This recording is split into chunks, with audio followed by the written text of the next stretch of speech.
नमस्कार, मी जानवी सावंत. आरोग्यम धनसंपदा मध्ये आपलं स्वागत आहे.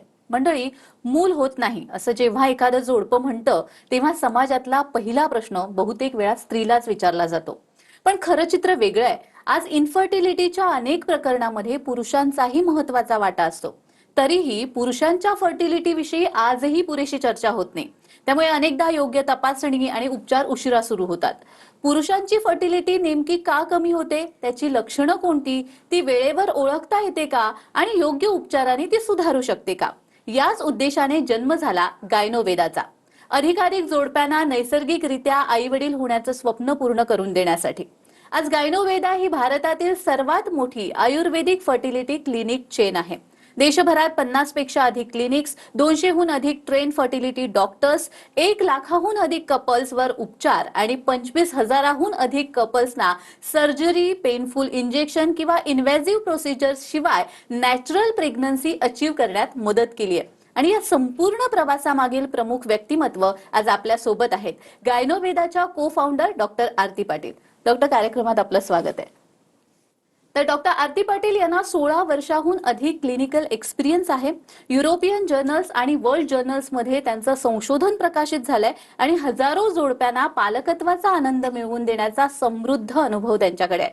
चला तर मग पुरुष फर्टिलिटी विषयी गैरसमज बाजूला ठेवूया आणि विज्ञान नेमकं काय सांगतं ते आज जाणून घेऊया. डॉक्टर, मला एका अशा गोष्टीपासून सुरुवात करायची की जनरली गर्भधारणेमध्ये अडचण निर्माण झाली की म्हटलं जातं की स्त्रीमध्ये काही प्रॉब्लेम आहे का, तिला पीसीओएसचा त्रास आहे का, ती गायनाकोलॉजिस्ट कडे गेली का. पण पुरुषांचा विचार कमी जण करतात, हे का? प्रामाणिकपणे सांगायचं झालं तर याचं उत्तर नाही असं आहे. आणि जे कपल प्रेग्नन्सीसाठी प्रयत्न करत आहेत त्यांच्या पूर्ण प्रवासातला हा सगळ्यात मोठा गैरसमज आहे की स्त्रीच प्रत्येक गोष्टीला जबाबदार असते. आणि आमच्या 50हूनही अधिक क्लिनिकमध्ये 200 पेक्षा सुद्धा जास्त डॉक्टर रोज हजारो कपल्सना ट्रीट करत असतात. तिथल्या एक्सपिरियन्सनी मी तुम्हाला हे सांगतेय की 50% कपल्स जे कन्सीव्ह करू शकत नाहीत त्यांच्यामध्ये कन्सीव्ह न होण्याचं कारण हे पुरुषांमध्ये सुद्धा असतं. अगदीच, म्हणजे 50% हे ऐकून आश्चर्य वाटलं. कारण जर आपण रस्त्याने एखाद्या वेळेस चालतो आणि 10 जणांना जर विचारलं की गर्भधारणा होत नाही तर कोणामध्ये अडचण असेल किंवा कोणामध्ये प्रॉब्लेम असेल तर 9 जणांचं उत्तर हे स्त्रीमध्ये असंच असतं. बरोबर, ही अगदी दुर्दैवी वस्तुस्थिती आहे. जेव्हा एखादं जोडपं प्रेग्नन्सीसाठी ट्राय करत असतं आणि त्यांना ती अचीव्ह होत नाही तेव्हा बहुधा दोष हा स्त्रीलाच दिला जातो. त्याचं जे सगळं भावनिक ओझं आहे, दोष आहे, प्रश्न आहेत, हे सगळे तिलाच विचारले जातात. बघा, बरेच जण म्हणतात की तिला मूल होत नाही, पण किती लोक हा प्रश्न विचारतात की तुमच्या नवऱ्याच्या सगळ्या तपासण्या झाल्या का, त्यांच्यात काही दोष आहे का, किंवा त्यांच्यात काही प्रॉब्लेम तर नाही. हा प्रश्न बहुधा विचारलाच जात नाही. तर हे म्हणजे कसं आहे की आपण नाण्याच्या दोन्ही बाजू बघत नाहीये, एका हाताने कधीही टाळी वाजत नाही. म्हणूनच जेव्हा प्रेग्नन्सी अचीव्ह होत नाही तेव्हा स्त्री आणि पुरुष या दोघांच्याही तपासण्या होणं तितकंच आवश्यक आहे. तर मंडळी, ज्या पुरुषांना हा त्रास आहे त्यांनी नक्कीच डॉक्टर आरती पाटील यांचा सल्ला घ्या आणि त्यासाठी स्क्रीनवर दिलेल्या फोन नंबरवर नक्की संपर्क करा.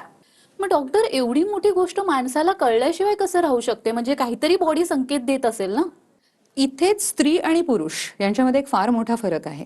एका स्त्रीला प्रत्येक महिन्याला पिरियड्स येत असतात, त्यामुळे तिची जर रिप्रोडक्टिव्ह हेल्थ बिघडली तर त्याचे सगळे सिम्पटम्स तिच्या पिरियड्सवर दिसतात. कोणाचे पिरियड्स डिले होतात, कोणाला पिरियडमध्ये पेन होत असतं, कोणाला पीएमएस म्हणजे pre menstrual syndrome, breast pain आणि बरीच लक्षणं दिसत असतात. त्याच्यावरून आपल्याला अंदाज येऊन जातो की रिप्रोडक्टिव्ह हेल्थमध्ये काहीतरी प्रॉब्लेम झालेला आहे. पण पुरुषांना तसं नसतं. पुरुषांना ना कुठे पेन होतं, ना त्यांना वीकनेस येतो किंवा ताप येणं, असे कोणतेही बाहेरचे सिम्पटम दिसतच नाहीत. पण ही जी समस्या आहे म्हणजे स्पर्म काउंट कमी असणं, मोटिलिटी कमी असणं, या समस्या अगदी सायलेंटली आतमध्ये प्रेझेंट असू शकतात. हे डॉक्टर जरा गोंधळात टाकणार आहे. म्हणजे तुम्ही आत्ताच जसं म्हणालात की पुरुषांना काहीच लक्षणं दिसत नाही, तर मग समजतं कसं, कळतं कसं त्यांना? काही तपासण्या वगैरे किंवा एक्सरे वगैरे काही केला जातो का? तर सुदैवानं एक्सरे किंवा ब्लड टेस्ट अशा काही मोठ्या तपासण्या करायला लागत नाहीत. यासाठी आम्ही आमच्याकडे येणाऱ्या प्रत्येक जोडप्यातल्या मेल पार्टनरला अतिशय साधी म्हणजे सीमेन एनालिसिस नावाची तपासणी करायला सांगतो. तर ह्याच्यामध्ये आपल्याला काय कळतं? ह्याच्यामध्ये 3 गोष्टी बघायला लागतात. पहिली गोष्ट म्हणजे स्पर्म काउंट. काउंट, तर सीमेनमध्ये स्पर्म म्हणजे शुक्राणूंची संख्या किती आहे. दुसरी गोष्ट म्हणजे हे शुक्राणू किंवा स्पर्म आहेत ते किती गतीनं पुढे जाऊ शकतात, कारण त्यांना पुढे गतीने पुढे जाऊन एग किंवा ओवम आहे त्याच्याबरोबर फर्टिलायझेशन होऊनच गर्भ तयार होतो. आणि तिसरी गोष्ट म्हणजे त्यांचं स्ट्रक्चर कसं आहे, त्यांची रचना नॉर्मल आहे का, त्यांची क्वालिटी चांगली आहे का, हा तिसरा भाग असतो. तर WHO म्हणजे वर्ल्ड हेल्थ ऑर्गनायझेशन नुसार स्पर्मची संख्या ही कमीत कमी 15 म्हणजे 15 मिलियन पर ml इतकी असावी लागते, म्हणजे प्रेग्नन्सी व्यवस्थित होऊ शकते. मोटिलिटी कमीत कमी 40% असावी लागते आणि स्ट्रक्चर म्हणजे नॉर्मल स्पर्मची संख्या कमीत कमी 4% असावी लागते. आता या सगळ्या संख्या काही घाबरवून टाकण्यासाठी सांगत नाही, पण काय प्रॉब्लेम आहे ते कळणं आवश्यक आहे, म्हणजे त्याच्यावर योग्य उपचार करता येईल. डॉक्टर, हजारो जोडप्यांवर तुम्ही उपचार केलेले आहेत, तर अनुभव दांडगा आहे, तर त्या अनुभवातून पुरुषांची जी फर्टिलिटी आहे ती बिघडवणारे 3 प्रमुख घटक तुम्हाला कोणते वाटतात? कारण ते म्हणतात की मी फिट आहे, मी जिमला जातो, माझा सेक्स ड्राईव्ह खूप चांगला आहे, तर प्रजनन क्षमता सुद्धा चांगली असेल, तर हे खरं आहे का? तर रोजच्या प्रॅक्टिसमध्ये दिसणारा हा दुसरा मोठा गैरसमज आहे. बऱ्याच पुरुषांना असं वाटतं की मी जिमला जातो आणि मी अतिशय फिट आहे, तर माझी फर्टिलिटी सुद्धा अतिशय उत्तम असायला हवी. तर जनरलीच आमच्याकडे जे हजारो जोडपे येत असतात त्याच्यामध्ये आम्ही बघितले की मेल फर्टिलिटी मध्ये प्रॉब्लेम येण्यासाठी 3 घटक जबाबदार असतात. पहिल्यांदा जे आम्ही अतिशय कॉमनली बघितलंय ते म्हणजे अल्कोहोल आणि स्मोकिंग, दुसरं म्हणजे पुरेशी झोप न मिळणं आणि तिसरं म्हणजे स्ट्रेस. आता अल्कोहोल आणि स्मोकिंगचा डायरेक्ट परिणाम हा स्पर्मवर होत असतो, त्याच्यामुळे डायरेक्ट स्पर्म काउंट पण कमी होतो आणि मोटिलिटीवर पण परिणाम होतो. आता दुसरा मुद्दा म्हणजे पुरेशी झोप न मिळणं. तुम्ही जेव्हा रात्री शांतपणे झोप घेता तेव्हा तुमच्या शरीरामध्ये जे काही डॅमेज दिवसभर झालेले असतात ना ते भरून निघतात. स्पर्मच्या बाबतीत पण हेच होत असतं. आता जे पुरुष पुरेशी झोप घेत नाहीत, रात्री उशिरापर्यंत जागतात, त्यांच्यामध्ये ही डॅमेज भरून येण्याची प्रक्रियाच होत नाही आणि त्याचा स्पर्मवर परिणाम होऊन त्यांचे काउंट कमी होतात, मोटिलिटीमध्ये इश्यू होतात. ह्याचा खूप मोठा परिणाम स्पर्म बनण्यासाठी जे हॉर्मोन्स लागतात त्याच्यावर पण होत असतो आणि त्याच्यामुळे सुद्धा स्पर्मॅटोजेनेसिसची प्रक्रिया म्हणजे स्पर्म बनण्याची प्रक्रियाच मंदावते आणि असा स्पर्मच्या काउंटवर त्याचा दुष्परिणाम दिसून येतो. तिसरी गोष्ट म्हणजे स्ट्रेस. तर बघा, स्ट्रेस हा कोणत्याही प्रकारचा असू शकतो. तो तुमच्या रिलेशनशिप मधला स्ट्रेस आहे, तुमचा प्रोफेशनल आहे किंवा इतर कोणत्याही प्रकारचा दीर्घकालीन जर स्ट्रेस असेल तर त्याच्यामुळे शरीरामध्ये कॉर्टिझोल नावाचा हॉर्मोन सिक्रेट होतो आणि हा स्पर्मला खूप डॅमेजिंग असतो. त्याच्यामुळे सुद्धा काउंट आणि मोटिलिटीवर दुष्परिणाम दिसून येतात. तर हे 3 महत्त्वाचे घटक आहेत जे मेल फर्टिलिटीवर विपरीत परिणाम करतात. आता आपण दुसऱ्या भागाबद्दल बोलूया. तुम्ही जसं म्हटलं की जिम मध्ये जाणाऱ्या लोकांना वाटतं की माझी फर्टिलिटी तर उत्तम असायलाच हवी. तर जिम मध्ये जाणाऱ्या लोक व्यायाम भरपूर करत असतात, भरपूर पद्धतीचे ते वेगळ्या वेगळ्या प्रकारचे प्रोटीन शेक्स घेतात, टेस्टेस्टेरॉनचे इंजेक्शन्स पण खूप कॉमन आहेत. तर लोकांना असं वाटतं की testosterone is equal to fertility. जेवढा टेस्टेस्टेरॉन जास्त तेवढी माझी फर्टिलिटी चांगली. पण हे सत्य नाही. टेस्टेस्टेरॉन म्हणजे फर्टिलिटी नाही. शरीरामध्ये फर्टिलिटी उत्तम असण्यासाठी टेस्टेस्टेरॉन सुद्धा एका ठराविक लेवललाच असावं लागतं. इनफॅक्ट टेस्टेस्टेरॉनची इंजेक्शन घेतली असतील तर त्याचा काउंटवर दुष्परिणाम झालेलाच आम्ही नेहमी बघितलेला आहे. बऱ्याच जिममध्ये जाणारे लोक ज्यांचे मसल मास वगैरे अतिशय उत्तम आहे, अशा लोकांमध्ये सुद्धा आम्ही अगदी कॉमनली बघितलेलं आहे की त्यांचा स्पर्म काउंट कमी असतो आणि कधी कधी एक्स्ट्रीम केसेसमध्ये तो 0 सुद्धा असू शकतो. म्हणजे थोडक्यात काय, तर फर्टिलिटीचा खरा आरसा हे सीमेन अनालिसिसमध्ये तुमचा स्पर्म काउंट किती, मोटिलिटी किती हाच आहे. डॉक्टर, गायनोवेदाच्या 50+ क्लिनिक्सच्या माध्यमातून तुम्ही हजारो जोडप्यांवरती उपचार केलेले आहेत. तुमच्या अनुभवामधून मेल फर्टिलिटीच्या सर्वात सामान्य अशा 5 समस्या कोणत्या आहेत? कारण जनरली आपण बघतो डॉक्टर पुरुष प्रजनन क्षमता तपासतात तेव्हा नेमकं काय बघतात हे बहुतेक जणांना माहितीच नसतं. नक्कीच, हा अगदीच महत्त्वाचा प्रश्न आहे. तर बऱ्याच पुरुषांना असं वाटत असतं की मेल फर्टिलिटी म्हणजे त्यांच्यातला प्रॉब्लेम म्हणजे फक्त स्पर्म काउंट हा एकच आहे, पण असं नसतं.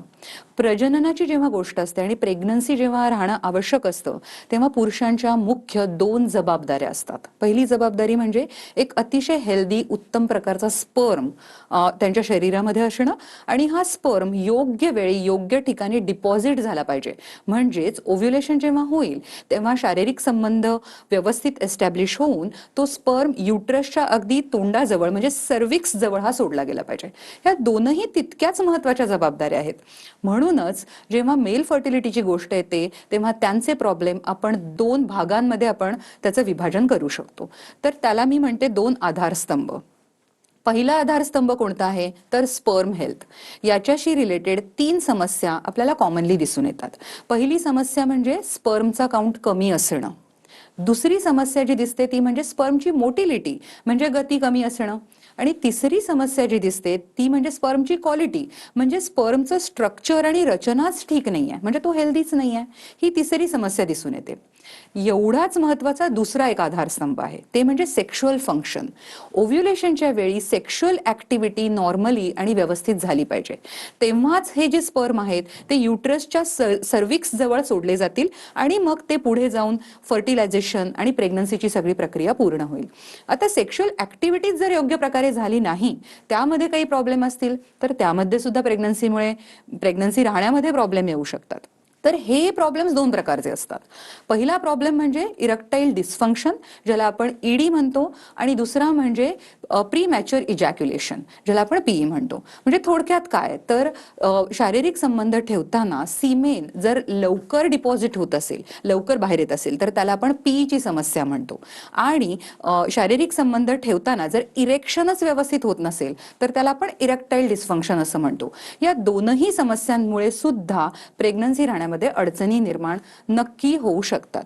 तर आता हे 5 प्रॉब्लेम म्हणजे काउंट कमी असणं, मोटिलिटी म्हणजे स्पर्मला गती कमी असणं किंवा त्यांचं स्ट्रक्चर ठीक नसणं, प्रीमॅच्युअर इजॅक्युलेशन म्हणजे पीई किंवा ईडी इरेक्शनच योग्य प्रकारे न होणं, या 5 अत्यंत कॉमन पद्धतीच्या समस्या आम्हाला मेल फर्टिलिटीमध्ये दिसून येतात. आता या समस्या सगळ्यांनाच माहिती नसतात की या इतक्या पद्धतीच्या पण समस्या असू शकतात. असंच एक दुसरं कपल आमच्याकडे नागपूरला आलं होतं.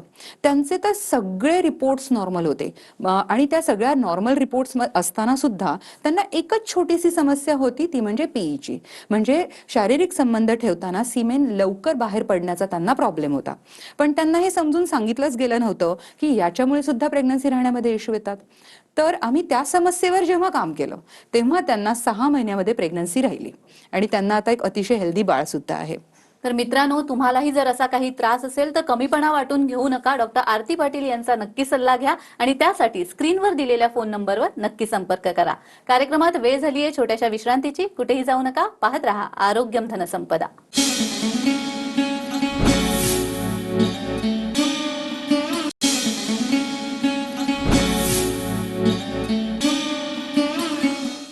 विश्रांतीनंतर सर्वांचं पुन्हा एकदा स्वागत आहे. आज आपण मेल फर्टिलिटी विषयी जाणून घेतो आणि आपल्याला मार्गदर्शन करतायत डॉक्टर आरती पाटील.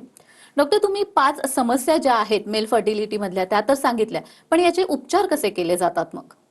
तर उपचार जेव्हा ठरवले जातात तेव्हा पहिल्यांदा हे बघितलं जातं की जी समस्या आहे त्याला ती स्पर्मशी रिलेटेड आहे का ती सेक्शुअल फंक्शनशी रिलेटेड आहे हे सगळ्यात पहिल्यांदा बघितलं जातं. जर स्पर्मशी संबंधित काही समस्या असेल म्हणजे काउंट, मोटिलिटी किंवा त्याची रचना ठीक नसेल अशा काही समस्या असतील तर मुख्यतः 2च प्रकारचे उपचार दिले जातात. पहिल्या प्रकारचा उपचार म्हणजे अँटीऑक्सिडंट्स. अँटीऑक्सिडंट्स हे एक प्रकारचे सप्लिमेंट्स असतात आणि हे दिल्यामुळं ओव्हरऑल स्पर्मॅटोजेनेसिस म्हणजे स्पर्म बनण्याची जी प्रक्रिया आहे त्याला थोडासा सपोर्ट मिळतो आणि त्याच्यामुळे काउंट, मोटिलिटी थोडी इम्प्रूव्ह होते. दुसऱ्या पद्धतीचे उपचार म्हणजे इतर काही व्हायटमिन सप्लिमेंट्स. काही व्हायटमिन सप्लिमेंट्स दिल्यामुळे सुद्धा सिमिलरच इफेक्ट येतो आणि त्याच्यामुळे ओव्हरऑल सपोर्ट मिळून काउंट, मोटिलिटी इम्प्रूव्ह होण्यामध्ये मदत होते. पण आपण ह्याच्याकडे व्यवस्थित बघितलं तर असं लक्षात येईल की काउंट, मोटिलिटी किंवा स्पर्मची गुणवत्ता कमी होण्याची जी मूळ कारण आहेत त्याच्यावरती हे उपचार नसतात. तर अगदी सिम्पटमॅटिक पद्धतीने ही ट्रीटमेंट आज केली जाते. याच पद्धतीने जेव्हा आपण सेक्शुअल काही प्रॉब्लेम्स असतील आपण त्याच्याकडे जर जेव्हा बघतो तर त्यासाठी ही बरीच औषधं सध्या अवेलेबल पण आहेत आणि दिली पण जातात. पण परत ही औषधं तात्पुरती परिणाम करणारी जास्त आहेत. म्हणजे एखाद्या पुरुषामध्ये ही जर समस्या असेल सेक्शुअल फंक्शन रिलेटेड तर ती का निर्माण झाली ह्याच्यावर जास्त विचार केला जात नाहीये आणि म्हणूनच अशी औषधं जेव्हा दिली जातात तेव्हा ती दीर्घकालीन घेता येत नाहीत आणि जरी घेतली तरी ती डॉक्टरांच्या देखरेखीखालीच घ्यायला लागतात, अन्यथा याचे काही साईड इफेक्ट होतात हे आपल्याला माहिती आहे. डॉक्टर, तुम्ही आजचे उपलब्ध जे उपचार पर्याय आहेत ते तर सांगितले, पण गायनोवेदाने 25,000हून अधिक जोडप्यांना नैसर्गिकरित्या गर्भधारणा होण्यास मदत केलेली आहे. मग मला असं विचारायचंय की प्रश्न हाच निर्माण होतो की तुमचा दृष्टिकोन जो आहे तो इतरांपेक्षा वेगळा कसा आहे? मेल फर्टिलिटीकडे गायनोवेदा कसं पाहतं किंवा आयुर्वेदिक दृष्टीने कसं पाहिलं जातं? तर आयुर्वेदाची मेल फर्टिलिटी बद्दलची जी ओव्हरऑल अंडरस्टँडिंग आहे ही खूप डीप अंडरस्टँडिंग आहे. तर आयुर्वेदामध्ये पहिल्यांदा महत्त्वाचं आहे की नक्की प्रॉब्लेम कोणता आहे हे ओळखणं. ते आम्ही नेहमी पहिल्यांदा करत असतो. आणि जो जसा वेगळा प्रॉब्लेम त्या वेगळ्या वेगळ्या पद्धतीचे उपचार आयुर्वेदामध्ये अवेलेबल आहेत. उदाहरणार्थ, जर कुणाचा स्पर्म काउंट कमी असेल तर त्याच्यासाठी कौंच बीज, विदारी कंद असे हर्ब्स वापरले जातात. जर कुणाला मोटिलिटी म्हणजे स्पर्मची गती व्यवस्थित नसेल तर त्यासाठी गोक्षूर किंवा अश्वगंधा अशा पद्धतीचे हर्ब्स वापरले जातात. आणि समजा कुणाचे स्ट्रक्चर म्हणजे कुणाच्या स्पर्मची गुणवत्ता ठीक नसेल तर त्यासाठी सुद्धा वेगळ्या वेगळ्या प्रकारचे हर्ब्स वापरले जातात. आता ही फक्त उदाहरणं होती. आयुर्वेदाची अत्यंत जुनी संहिता चरक संहितेमध्ये 100हूनही अधिक हर्ब्स मेल फर्टिलिटीवर उपचारांसाठी त्यांचं डिटेलमध्ये वर्णन केलेलं आहे. आणि वेगळ्या वेगळ्या प्रॉब्लेमवर वेगळे वेगळे हर्ब्स वापरले जातात. म्हणूनच गायनोवेदामध्ये जसं की काउंटचा प्रॉब्लेम ट्रीट करण्यासाठी जे मेडिसिन वापरलं जातं त्याच्यामध्ये 20 पेक्षा सुद्धा जास्त हर्ब्स वापरलेले असतात. मग त्यांची प्युरिटी, पोटेन्सी याच्याकडे खास लक्ष दिलेलं असतं. अगदीच. आता तुम्ही अश्वगंधा, शिलाजीत, गोक्षूरचा उल्लेख केला, तर आपण बघतो की पावडरच्या स्वरूपात, कॅप्सूलच्या स्वरूपात, सप्लिमेंटच्या स्वरूपामध्ये हे आता ऑनलाईन सुद्धा अवेलेबल आहे. मग एखाद्याला प्रश्न पडू शकतो ना, हे सगळं जर मला ऑनलाईन मिळतंय आणि डॉक्टरांनी सांगितलेलं आहे, तर मी स्वतःच घेऊन ते माझी प्रजनन क्षमता चांगली का करू नये? तर हे योग्य आहे का? अगदी बरोबर. हा प्रश्न मला भरपूर वेळा विचारला जातो आणि हा अगदी योग्य पण आहे. तर बघा, अश्वगंधा असू दे, शिलाजीत किंवा गोक्षूर हे नक्कीच तुमच्या रिप्रोडक्टिव्ह हेल्थला मदत करतात आणि हे सप्लिमेंट्स म्हणून खूपच चांगले आहेत. तर मार्केटमध्ये अनेक प्रकारचे ज्युसेस अवेलेबल आहेत, कॅप्सूल्स अवेलेबल आहेत. ते घेतल्याने काय होतं तर एक पद्धतीचा सपोर्ट नक्की मिळतो. बघा, सप्लिमेंट या नावातच सांगितलं गेलंय की याच्यामुळे फक्त एक सपोर्ट मिळणार आहे. पण आज जेव्हा कपल प्रेग्नन्सीसाठी ट्राय करत असतं तेव्हा त्यांच्या समस्या या खूप मोठ्या असतात. म्हणजे उदाहरणार्थ, एखाद्याच्या सीमेनमध्ये फक्त 1 मिलियन पर ml किंवा काही हजार स्पर्म असतात. ते आपल्याला 15 म्हणजे 15 मिलियन्स पर्यंत वाढवायचे आहेत. तर अशा पद्धतीची अचीवमेंट कोणतं सप्लिमेंट करू शकत नाही. फक्त एकटं अश्वगंधा किंवा एकटा शिलाजीत अशा पद्धतीचे रिझल्ट कधीही अचीव करू शकत नाहीत. त्यासाठी तुम्हाला आवश्यकता असते औषधाची म्हणजे मेडिसिनची. आणि हाच औषध आणि सप्लिमेंट मधला मुख्य फरक आहे. सप्लिमेंट तुम्हाला सपोर्ट करू शकतं पण इतक्या मोठ्या समस्या ते सोडवू शकत नाही. त्यासाठी औषधांची गरज असते. मग बघा, काउंटची समस्या सोडवण्यासाठी मी जसं सांगितलं तसं 20 पेक्षा सुद्धा जास्त हर्ब वापरायला लागतात. ते एका स्पेसिफिक पद्धतीने त्यांना शुद्ध करावं लागतं. ते त्या प्रमाणात त्या औषधात असावे लागतात. त्याचा एक 60 किंवा 90 दिवसांचा प्रॉपर कोर्स कंप्लीट करायला लागतो. हा मुख्य फरक एका सप्लिमेंट आणि मेडिसिन मध्ये असतो. म्हणूनच जे मार्केटमध्ये सप्लिमेंट अवेलेबल आहेत ते तुम्हाला फक्त सपोर्ट करू शकतात, पण ते तुम्हाला प्रेग्नन्सी अचीव्ह करून देतील असं जर तुम्ही अपेक्षा करत असताल तर तसं होणार नाही. मग मेल फर्टिलिटी संदर्भात जर आपण बोललो तर कोणते 3 पदार्थ तुम्ही सुचवाल जे खाल्ले गेले पाहिजेत? नक्कीच. तर आयुर्वेदामध्ये जेव्हा मेल फर्टिलिटीचा विषय येतो तेव्हा सगळ्यात जास्त महत्त्व जे दिलं गेलंय ते दिलं गेलंय गोदुग्ध म्हणजे देशी गाईचं जे दूध आहे त्याला. तर माझं असं म्हणणं आहे की पुरुषांना जर त्यांची फर्टिलिटी नॅचरली इम्प्रूव्ह करायची असेल तर त्यांनी देशी गायचं दूध नक्की घ्यावं. त्याच पद्धतीने देशी गायचं तूप सुद्धा त्यांच्या जेवणामध्ये असायला हरकत नाही. हा पहिला मुद्दा आहे. दुसरा घटक म्हणजे मला असंही वाटतं की शेवग्याच्या शेंगा या तर आपल्याकडे सगळीकडेच महाराष्ट्रामध्ये अतिशय कॉमनली मिळतात. तर बघा, शेवग्याच्या शेंगांच्या आतमधला जो गाभा असतो तो स्पर्मॅटोजेनेसिसच्या प्रोसेसला अतिशय उत्तम प्रकारे मदत करतो. त्याच्यामुळे काउंट पण वाढतो आणि त्यामुळे स्पर्मची मोटिलिटी सुद्धा अतिशय चांगल्या प्रकारे वाढते. त्यामुळे तुमच्या आहारामध्ये जर त्यांच्या आहारामध्ये जर त्यांनी शेवग्याच्या शेंगांचा समावेश केला तर नक्कीच हा एक अतिशय उत्तम उपाय असू शकतो. आणि तिसरा महत्त्वाचा मुद्दा म्हणजे अक्रोड. हे जे एक ड्रायफ्रूट आहे हे ड्रायफ्रूट स्पर्म काउंट वाढवण्यासाठी, मोटिलिटी वाढवण्यासाठी आणि स्पर्मची क्वालिटी वाढवण्यासाठी सुद्धा अतिशय उत्तम मानलं गेलेलं आहे. त्यामुळे याचा समावेश पण नक्कीच आपण आपल्या आहारात करू शकतो. डॉक्टर, दररोज हजारो जोडपी आपल्याला पाहतायत, ऐकतायत, ज्यांना आई बाबा व्हायचंय, त्यांचं स्वप्न आहे आई बाबा होण्याचं. तर अशा लोकांना तुम्ही काय संदेश द्याल, विशेषतः पुरुषांना? तर माझा पहिला सल्ला असा आहे की गुगलवर अवलंबून राहू नका. प्रत्येकाचा हा जो प्रवास आहे प्रेग्नन्सी पर्यंतचा तो वेगळा वेगळा असतो. ज्यानं दुसऱ्यांसाठी काम केलं, दुसऱ्या जोडप्यांमध्ये काम केलं, तीच गोष्ट तुमच्यामध्ये काम करेल असं अजिबात जरुरी नाही. तुमचा प्रॉब्लेम वेगळा असू शकतो. दुसरा महत्वाचा मुद्दा म्हणजे प्रॉब्लेम नेहमी आपल्या पार्टनरमध्येच आहे असं कधीही समजू नका. तर तुम्ही स्वतःच्या तपासण्या पण योग्य वेळी करून घ्या. त्यासाठी तुम्ही काही दिवस, महिने, वर्ष अजिबात वाया घालवू नका. जितक्या लवकर तुमची काय समस्या आहे हे कळेल त्यावर तेवढे प्रभावी उपचार करता येतील आणि तुमचा वेळ नक्की वाचेल. त्यामुळे सीमेन अनालिसिस नक्की करून घ्या. तिसरी महत्वाची गोष्ट म्हणजे तुम्ही तुमच्या आरोग्याची अतिशय उत्तम प्रकारे काळजी घ्या. तुमचा आहार संतुलित ठेवा, रोज व्यायाम करा, पुरेशी झोप घ्या, अल्कोहोल, स्मोकिंग अशा गोष्टींपासून दूर राहा. म्हणजे नॅचरलीच तुमचा हा प्रवास सुखकर होईल आणि या सगळ्या गोष्टींमध्ये खूप सपोर्ट होईल. चौथी आणि अतिशय महत्वाची गोष्ट म्हणजे परफॉर्मन्स अँझायटी आपण ज्याला म्हणतो. मी बऱ्याच कपल्समध्ये हे बघितलेलं आहे की एक्झॅक्टली जेव्हा ओव्ह्युलेशन होतं त्याच वेळी नेमके सेक्शुअल फंक्शन रिलेटेड प्रॉब्लेम्स उभे राहतात आणि हे खरं म्हणजे प्रेग्नन्सीच्या दडपणामुळे होत असतात. हा तुमचा कमकुवतपणा नक्कीच नाहीये. याबद्दल तुम्ही ओपनली बोलणं आवश्यक आहे आणि गरज लागली तर वैद्यकीय मदत घेणं सुद्धा तितकंच महत्वाचं आहे. शेवटी सगळ्यात महत्वाचं, प्रेग्नन्सी पर्यंतचा हा प्रवास तुमच्या एकट्याचा किंवा तुमच्या पार्टनरचा एकट्याचा नाहीये. हा प्रवास तुमच्या दोघांचाही आहे आणि हे जेव्हा मी सांगते तेव्हा तुम्ही दोघांनी एकमेकांना सपोर्ट करणं, ओपनली बोलणं, जिथं आवश्यक आहे तिथे एकमेकांची मदत मागणं खूप आवश्यक आहे. प्रत्येक गोष्ट आयुष्यात औषधांनी सॉल्व्ह होत नसते. मी हे प्रत्यक्षात बघितलेलं आहे की अनेक जोडप्यांमध्ये मूल होण्याची जेव्हा समस्या असते आणि नवरा बायको दोन्ही पार्टनर जेव्हा ओपन असतात, एकमेकांना सपोर्टिव्ह असतात, तेव्हा हा प्रवास अतिशय सुखकर होतो. आणि म्हणूनच दोघांच्याही तपासण्या होणं तितकंच महत्वाचं. प्रॉब्लेम ओळखून त्याच्यावर योग्य उपचार केले तर प्रेग्नन्सी ही नक्की शक्य असते.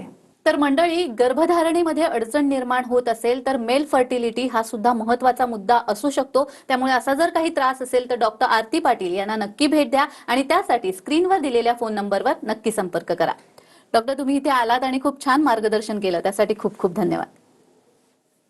तर आरोग्यम धनसंपदामध्ये आज आपण इथेच थांबतोय. पुन्हा भेटूया एका नवीन विषयासह. तुम्ही कुठेही जाऊ नका, पाहत रहा TV9 मराठी.